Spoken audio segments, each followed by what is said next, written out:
Right, so this is the continuation of the 2018 Civic Education. So we're entering into question 3, question 3A. Question 3A says that explain the concept corruption. Explain the concept corruption. So what exactly is corruption? And this is 2 marks. Corruption is simply dishonest or morally unacceptable and illegal actions are taken to get an unfair advantage or monetary gain. I'll repeat. This is dishonest, morally unacceptable and illegal actions are taken to get an unfair advantage or monetary gain. Or you can simply say this is the soliciting, accepting, obtaining, giving, promising or uttering gratification by way of a bribe or other personal temptation. Okay? This is the soliciting, accepting, obtaining, giving, promising or uttering gratification by way of a bribe or other personal temptation, or inducement or misuse or abuse of public office for advantage or benefit for oneself or another person. There's so many definitions.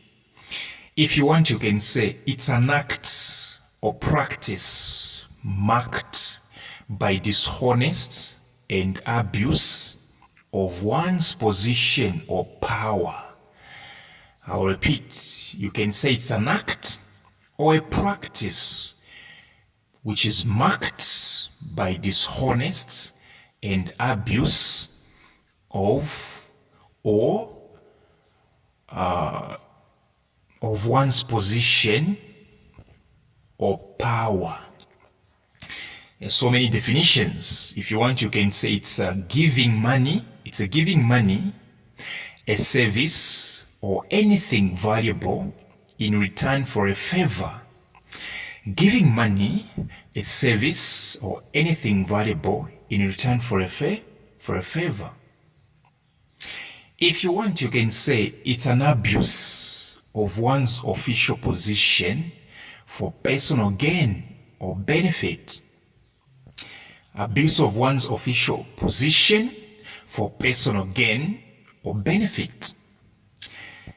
If you want, there are so many definitions. If you want, you can say it's a misuse of public office. It's a misuse of public office for personal or self-gain. They'll mark. They'll do what? They'll mark. Question 3B, they are saying,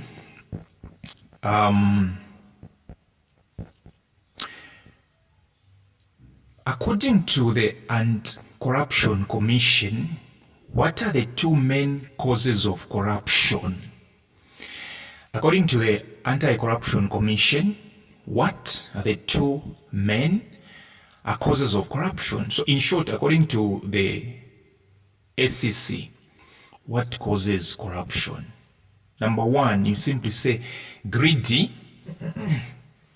and dishonesty. Greedy and dishonesty, for real. C, they're saying which type of corruption is mainly practiced?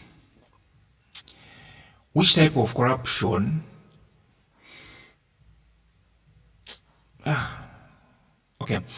which type of corruption they shouldn't say which type of appointing corruption. It's not making sense, right?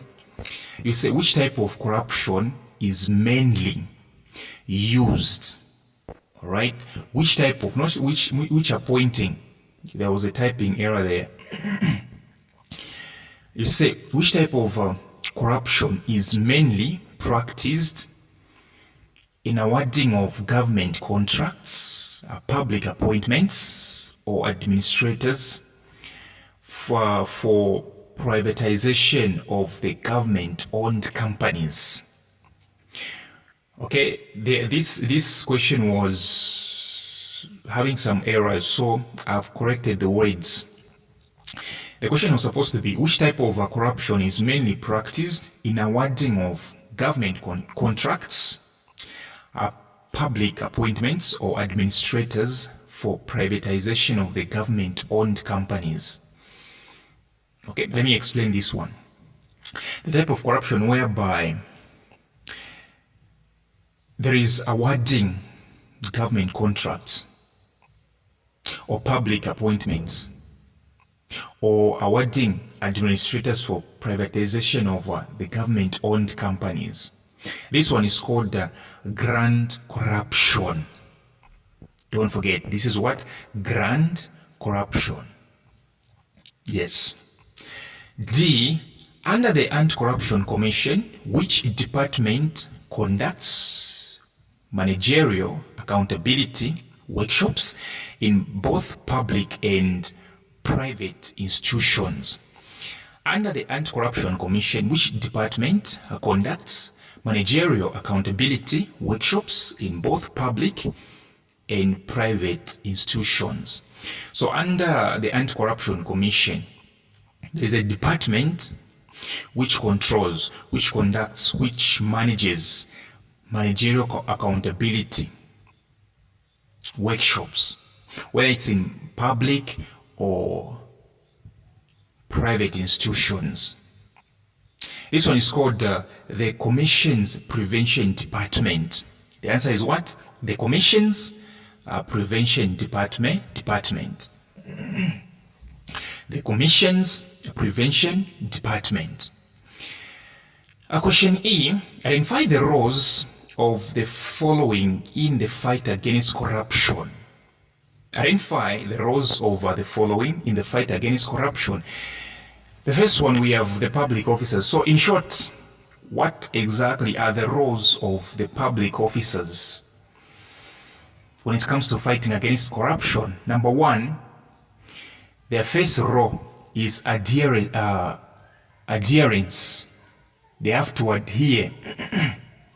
Adherence to set guidelines and regulations. In short, they have to adhere to set guidelines and regulations. They have to adhere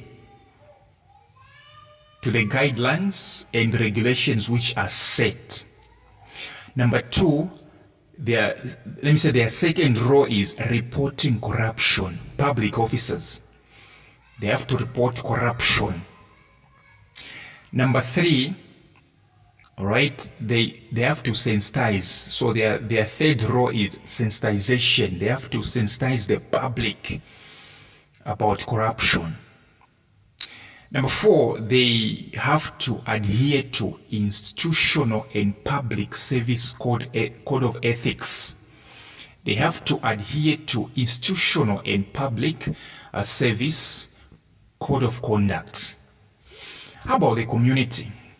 The community, one of the roles of the community in fighting against corruption is to report suspected cases of corruption. Is to report suspected cases of corruption. The community also should sensitize. Sensitization is also there. And the third role of the community in fighting against corruption is advocacy for stronger law. Advocacy for stronger law. Question F. State two objectives of the Transparency International Zambia in its fight against corruption. State 2 objectives of the Transparency International Zambia in its fight against corruption. 2 objectives of the Transparency International Zambia, the TIZ. The TIZ has got objectives, okay, when fighting against corruption. So we are expected to state two objectives. So you say creating interests among stakeholders and encouraging them to appreciate the concept of collective responsibility.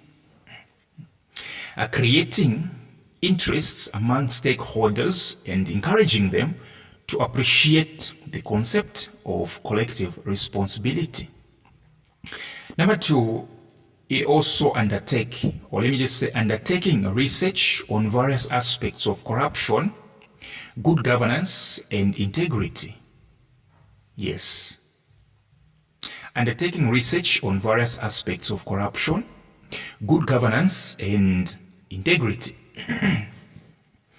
The last one is advocating and lobbying for zero tolerance towards corruption in society. Advocating and lobbying for zero tolerance towards corruption in society.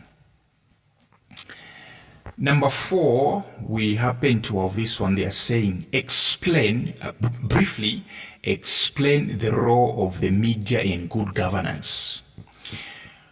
Okay, what should the media do, or what does the media do in good governance? Number 1, to inform and educate. That's the first thing, to inform and educate. Number 2, the media should act as a watchdog. The media should act as a watchdog. Number 3, the media should promote public debates. The media should promote public debates. Number 4, the media should set the agenda. Number 4, the media should set an agenda. Number 5, I'll add one. The media should promote interactions between the electorates and the leaders. The media should promote interactions between the electorates, which means voters, and their leaders. Interaction. The media has to do that. It is the role of the media, all right, to make the voters and the people they voted for to interact. Yes. Question 5, which is section B, the last one. And before that, please come for more WhatsApp tuitions in any subject. Biology, are you writing this year? Mathematics, everything. You can come for more WhatsApp tuitions so that you don't, I know you are coming, but I don't want you to come when it's too late. All right? I don't want you to come when it's too late. The earlier, the better. Yes. Study the table below and answer the questions that follow. This one is about interest. Study the table below and answer the questions that follow. And so we have the column for symbols. We have I, P, R, N. I, P, R, N. I, capital letter, P, capital letter, R, small letter, N, capital letter. And the term I stands for interest. Okay? P, we don't know, of which I think is principal. What do you think? Anyone will know. Small letter R stands for rates. Here they are simply telling you what they stand for. N stands for B. I think it has to be something like timer, but anyone will know. We are going to know. Question A, they are saying, explain the concept interest rate. You know, interest rate is the one that is entirely about the percentage. I think you remember. Interest rate is the one that is entirely on the percentage, right? Explain the concept interest rate. An interest rate is simply the payment you earn for saving.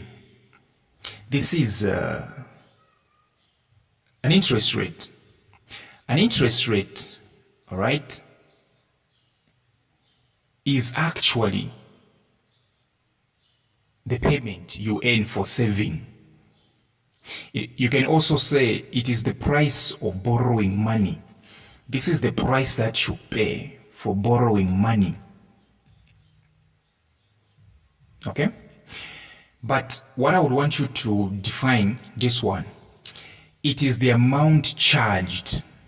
Right? This is the amount charged and it is expressed as percentage.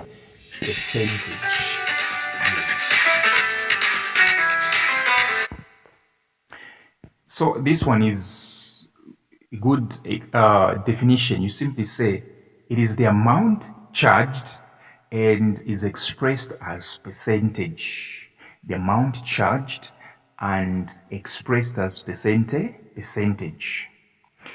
B, they are saying, name the concepts labeled A and B. I told you, these are simply what they stand for. A and B. So A, if you check very well, is stood for by P. So A is definitely principal. All right. B is stood for by N. All right. So N is simply time. Yes. A, principal. So where there is A, you should put principal. B, you should put time. Question C, 5C, they are saying, what is compound interest? What is compound interest? So you say, this is the interest calculated. This is the interest calculated on the accumulated interest. This is the interest calculated on the accumulated interest of previous periods of a deposit or a loan. Compound interest is whereby you keep on calculating based on what has been accumulating, what you've been piling up. If it's an interest that you've been piling up, all right, you calculate from it. This is the interest calculated on the accumulated interest of previous periods of a deposit or a loan. Question D, they are saying, Abdul Dalama borrowed 1,000 kwacha at 12% interest rates. So this person borrowed 1,000 kwacha, which means that this was principal. 1,000 is definitely principal. And then he was given the interest rate of 12%. All right? 12%. And he paid back after 5 years. So the time was 5 years. Calculate the compound interest, not the simple interest. They're saying calculate the compound interest for Abdul Dalama for 5 years. The compound interest formula, it's A is equals to P, open bracket, 1 plus small letter r, close bracket, then N. So A stands for the compound interest itself. P stands for the principal, the money that he borrowed, which is 1,000. Then open bracket, inside we have 1 plus, the rate is 12%, so you do 12 over 100. Where there is a small letter r, you put 12 over 100. And 12 over 100, if you punch on your calculator, it's simply 0.12. Close bracket, N, small letter n outside stands for time, the time that he paid back, which is 5 years, right? So you do board maths, 1 plus 0.12, you realize that it's 1.12. And then you multiply 1,000 times 1.12 times 5. What do you get? You get 1,762.34. 1,762.34. Question 5E. State 2 reasons why an entrepreneur may need to borrow money. Why should an entrepreneur, why an entrepreneur may need to borrow money? Okay, why should institutions be borrowing entrepreneurs money? Number 1, to start or to invest in a business. That's the first answer. To start or to invest in a business. Number 2, to expand a business. To expand a business. Okay, number 1, to invest. Okay, to start or to invest in a business. Number 2, to expand a business. All right. Number 3, you can even add to say for diversification of business. Diversification of business. So thank you very much, and do sure come for my WhatsApp tuitions.